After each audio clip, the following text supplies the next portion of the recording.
Hello friends, ഇന്ന് ഞാൻ നിങ്ങളെ ഒരു സാലഡാണ് പരിചയം. സാലഡ് വിത്ത് ചീസ്, അതിൻ്റെ കൂടെ ഡ്രസ്സിങ് കൂടി ഉണ്ട് കേട്ടോ. നല്ല ടേസ്റ്റാണ്. സാലഡ് ഞാൻ പ്രത്യേകമായിട്ട് തിരഞ്ഞെടുത്ത് ക്യാപ്സിക്കമാണ്, അതായത് റെഡ് ക്യാപ്സിക്കം, യെല്ലോ ക്യാപ്സിക്കം. അതിന് ഒത്തിരി ഗുണങ്ങളുള്ളതാണ്. അതിൻ്റെ കൂടെ കുറച്ച് വെജിറ്റബിൾസും ഫ്രൂട്ട്സും ഡ്രൈ ഫ്രൂട്ട്സും ഒക്കെ ചേർക്കുന്നുണ്ട്. അതിൻ്റെ ഗുണങ്ങൾ എന്തൊക്കെയാണെന്ന് വെച്ചിട്ടുണ്ടെങ്കിൽ റെഡ് ക്യാപ്സിക്കത്തിനും യെല്ലോ ക്യാപ്സിക്കം, ഗ്രീൻ ക്യാപ്സിക്കത്തിനൊക്കെ ഇമ്മ്യൂണിറ്റി പവർ കൂട്ടാൻ നല്ലതാണ്, കണ്ണിൻ്റെ ആരോഗ്യത്തിന് നല്ലതാണ്, ദഹനം നന്നായി നടക്കും, ഭാരം നിയന്ത്രിക്കാൻ, അതായത് വെയിറ്റ് കുറയ്ക്കാൻ ആഗ്രഹിക്കുന്നവർക്ക് നല്ലൊരു ഇതാണ്, ഓപ്ഷനാണ്. ഹൃദയത്തിൻ്റെ ആരോഗ്യത്തിന് നല്ല, സ്കിന്ന്, മുടി, ഇതിനൊക്കെ നല്ലതാണ്. ശരീരത്തിൽ ആൻറ്റി ഓക്സിഡൻറ്റ് പ്രൊട്ടക്ഷൻ കിട്ടും. അനിമിയ ഉള്ളവർക്ക് വളരെ നല്ലതാണ്. സാലഡായിട്ട് ഉപയോഗിക്കാം. നമുക്ക് സാലഡായിട്ട് ഉപയോഗിക്കാം, ചിക്കനും പനീറും ന്യൂഡിൽസായിട്ട് ഉപയോഗിക്കാം, ഓംലെറ്റിലിട്ട് ഉപയോഗിക്കാം, സാൻഡ്വിച്ചിലിട്ട് ഉപയോഗിക്കാം, ചുമ്മാ ഓയിലിട്ട് വറുത്ത് കഴിക്കാൻ നല്ല ടേസ്റ്റാണ്. കാരണം ഇതിന് ചെറിയൊരു മധുരം ഉണ്ടല്ലോ. അപ്പോൾ നമ്മൾ ആദ്യം തന്നെ ക്യാബേജും ഒനിയനും കൂടിയിട്ടൊന്ന്, പകുതി ഒനിയൻ മതി, ഒന്ന് ഒനിയനും കൂടിയിട്ടൊന്ന് ചെറുതായിട്ട് ഒലീവ് ഓയിലിൽ ഒന്ന് വഴറ്റിയെടുക്കുക. അതൊന്ന് ചൂടായി വരുമ്പോൾ തന്നെ അത് വെന്ത പോലെയാവും. അത് കഴിഞ്ഞിട്ട് ചെറിയ ഉപ്പിടണം കേട്ടോ. എല്ലാ വെജിറ്റബിൾസിലും എല്ലാത്തിലും ഉപ്പിടണം.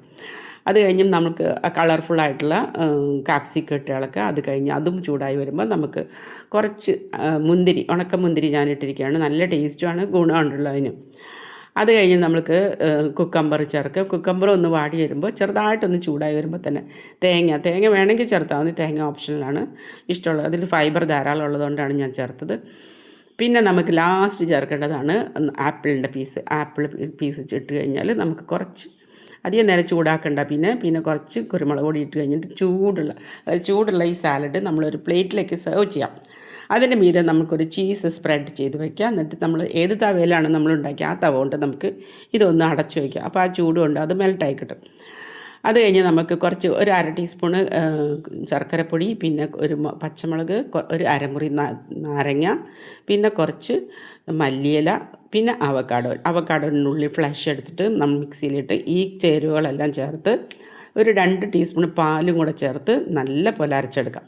സ്മൂത്തായിട്ട് അരച്ചെടുക്കണം. അപ്പോഴത്തേക്ക് ഇത് മെൽറ്റായി നമ്മളുടെ ഗ്രീൻ ഡ്രസ്സിങ് റെഡി ആയിരിക്കുകയാണ്.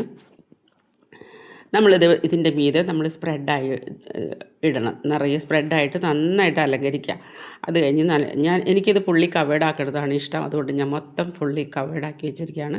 അതിൻ്റെ മീതെ കുറച്ച് മല്ലിയിലിട്ട് ഡെക്കറേറ്റ് ചെയ്തിട്ടുണ്ട്. ഇത് കാണാനും ഭംഗിയാണ്, കഴിക്കാനും ഭംഗിയൊക്കെ ടേസ്റ്റാണ്. നല്ല ടേസ്റ്റാണ് കേട്ടോ. ഇതിൻ്റെ ഒരു മധുരവും ഉപ്പും പുളിയും എരിവും ഒക്കെ കൂടിയാകുമ്പോൾ നമുക്ക് കഴിച്ചാലും മതിയാവില്ല, അത്രയും ടേസ്റ്റാണ്. അപ്പോൾ എല്ലാവരും ഒന്ന് ട്രൈ ചെയ്യുക. അപ്പോൾ ഇത് ഹെൽത്തി ഫുഡാണ്.